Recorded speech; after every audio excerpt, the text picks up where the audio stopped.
세계에서 가장 많이 스트리밍된 캐럴이자 겨울마다 빌보드 1위를 놓치지 않는 전설의 역주행곡. 전주만 들어도 설레는 최고의 크리스마스 노래. 그리고 이런 명곡을 작사 작곡까지 한 가수 머라이어 캐리는 이 곡 하나로 2017년까지 저작권 수입으로만 약 750억 원을 얻었고 2021년 한 해에만 약 31억 원의 수익을 가져간 걸로 알려져 있습니다. 무려 30년 전 만든 메가 히트곡 하나로 말 그대로 매년 수십억 원의 성탄연금을 노리고 있는데요. 미국에선 10월 31일 할로윈이 끝나자마자 11월부터 두 달 내내 신나게 크리스마스를 준비하는 문화를 만드는데 큰 일조를 했고 대부분 잔잔하고 클래식했던 기존 크리스마스 캐럴들 사이에서 크리스마스 노래도 미친 듯이 신나고 축제 분위기가 날 수 있다라고 인식 자체를 바꿔버렸습니다. 사실 지금까지도 저스틴 비버, 아리아나 그란데 등을 비롯한 수많은 스타들이 매년 새로운 캐롤 노래들을 발표하고 있는데요. 전성기가 훌쩍 지난 머라이어 캐리보다 스타성이나 가창력이 더 뛰어난 가수들조차도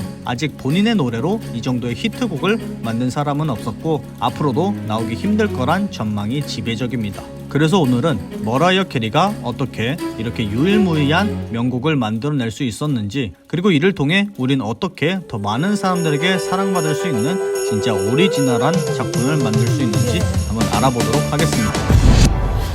우선 그에 앞서 재밌는 사실 중에 하나가 우리가 즐겨 듣는 크리스마스 캐롤의 거의 대부분은 40, 50년대 늦어도 60, 70년대에 만들어진 정말 아주 오래된 노래들이란 것입니다.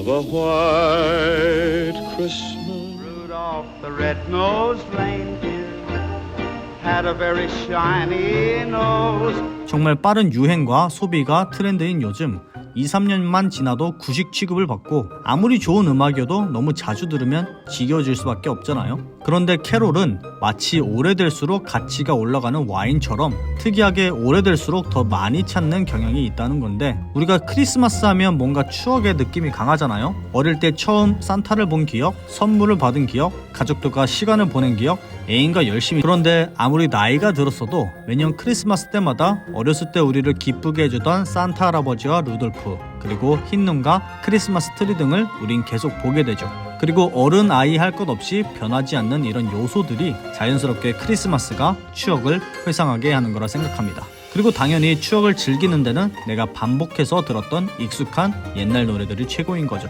뭐 여름만 되면 바캉스 노래가 생각나고 봄만 되면 벚꽃 엔딩이 생각나는 거랑 비슷하다고 보시면 될 것 같습니다. 그렇다면 1994년에 발매해서 아직까지도 비교적 최신 노래로 분류되고 있는 머라이어 캐리의 All I Want for Christmas is You라는 노래는 어떻게 해서 이렇게 상식을 뒤엎고 역주행을 하다못해 역대 최고의 캐롤이라는 타이틀을 얻을 수 있었을까요?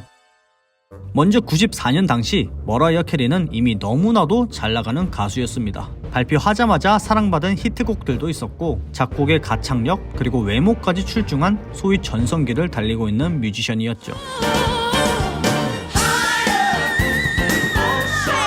이런 스타 머라이어 캐리에게 당시 남편이자 소니의 사장이었던 토니 모톨라가 제안을 하나 합니다. 우리 크리스마스 앨범 하나 내볼까? 그리고 머라이어는 당황을 하죠. 왜냐하면 당시 크리스마스 앨범은 발매하면 기본은 팔렸기 때문에 한물 간 가수들이 돈을 벌려고 하는 수단에 더 가까웠기 때문입니다. 머라이 입장에선 내가 잘나가는 젊은 가수인데 굳이 돈 몇 푼 벌려고 커리어에 도움도 안 되는 걸 할 필요는 없잖아요. 그런데 불우한 가정 환경에서 자란 머라이어에게 크리스마스는 좀 특별한 의미였고 가난해서 크리스마스를 제대로 즐기지 못했던 기억에 곰곰이 생각을 해봅니다. 그리고 역으로 제안을 하나 하죠.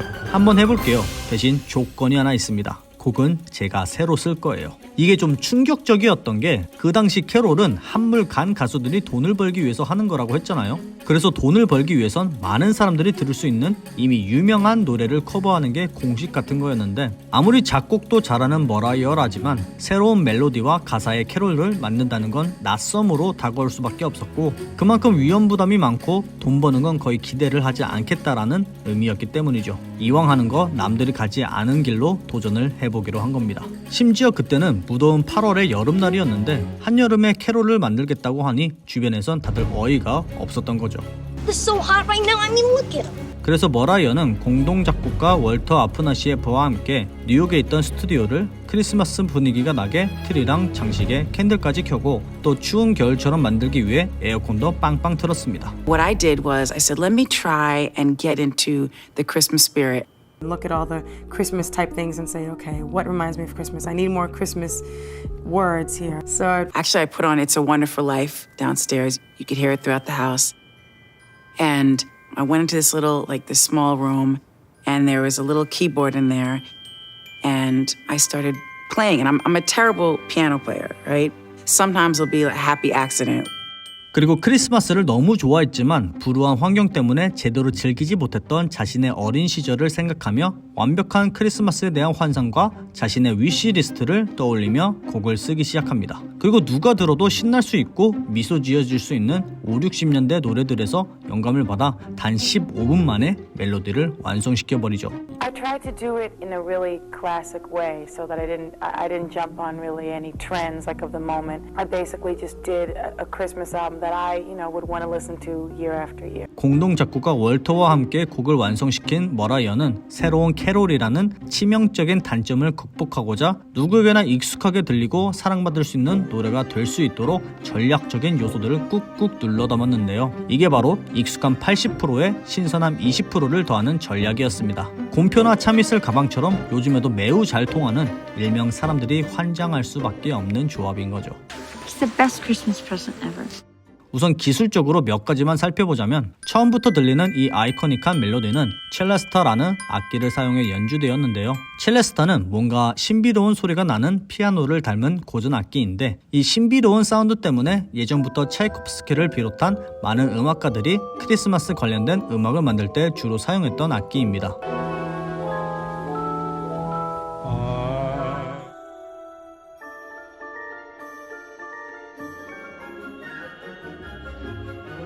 그리고 흥미로운 건 첼레스타를 사용한 All I Want의 인트로 전개 부분이 차이콥스키가 1892년 작곡한 호두까기 인형의 사탕요정 춤과 매우 흡사하다는 거죠. 차이콥스키는 이 신비스러운 첼레스타의 단독 멜로디로 곡을 시작했고 서서히 오케스트라의 다른 악기들을 더해가면서 분위기를 고조시켰습니다. 마치 우리가 크리스마스를 기다리면서 점점 설레는 느낌처럼요. 그리고 머라이어 캐리의 All I Want도 첼레스타의 인트로 멜로디에 다른 악기들을 하나씩 추가해 나가면서 차이콥스키와 비슷한 효과를 가져갑니다. 처음 키보드 소리로 시작해 종소리, 방울소리, 그리고 락앤롤 피아노까지.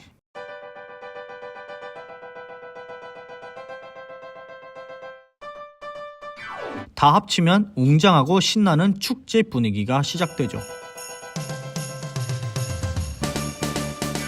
그리고 머라이어는 필 스펙터의 1963년 앨범 A Christmas Gift for You라는 앨범에 크게 영감을 받았습니다. 특히 필 스펙터의 앨범은 Sleigh Ride나 Rudolph the Red-Nosed Reindeer를 포함한 상당수의 노래들이 Wall of Sound라는 기법을 사용했는데요. Wall of Sound는 소리가 겹겹이 쌓이면서 웅장하고 장엄한 사운드를 만들어내는 60년대 획기적인 녹음 기법이었습니다. 그래서 머라이어도 이 Wall of Sound 기법을 사용해 보다 풍부하고 꽉 찬 음악을 만들고 싶어 했는데요. 어떤 사람들은 실제 필 스펙터의 Christmas Baby Please Come Home 이란 노래와 All I Want가 상당히 비슷하다고도 합니다.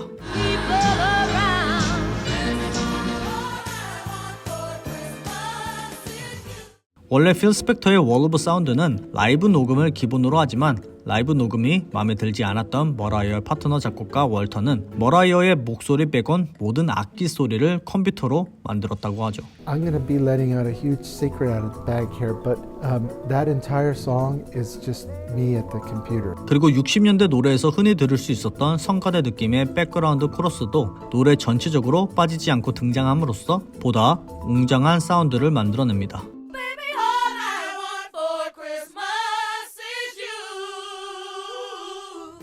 또한 공동 작곡가 월터는 인기 있는 노래들에서 흔히 들을 수 있는 코드를 대부분 쓰되 특별함을 조금 추가하기 위해 몇 개의 흔치 않은 코드를 넣어 완성했다고 했습니다. 특히 옛날 곡들에 사용되는 디미니쉬 코드를 적극적으로 사용해서 클래식한 느낌을 주었죠. 이렇게 다양한 요소들이 합쳐져 All I Want는 새로운 노래였음에도 불구하고 사람들이 뭔가 어디선가 한 번쯤 들어본 듯한 친숙한 느낌을 줬는데요. 결국 사람들의 우려와는 달리 낯설 것이라는 불안 요소를 제거하고 여러 세대에 걸쳐 익숙하게 들려온 음악적 요소들에 자신만의 새로운 축제 느낌을 더해 누구나 쉽게 그리고 신나게 들을 수 있는 노래를 탄생시켰습니다. 그리고 이 노래는 디지털 시대로 넘어오면서 소셜미디어와 스트리밍 플랫폼에서 끊임없이 크리스마스를 알리는 대표곡이 되었고, 크리스마스 하면 떠오르는 영화 러브 액츄얼리의 중요한 순간에도 등장하면서 기대 이상으로 훨씬 더 많은 사람들에게 큰 사랑을 받게 되었습니다. 사실 머라이어 캐리라는 가수는 해외에서의 반응도 엇갈리는 경우가 있고, 한국을 여러 차례 방문했었을 때도 좋지 못한 모습들을 보여주는 바람에 우리나라 사람들에겐 그렇게 좋은 이미지는 아닐 수 있다 생각합니다.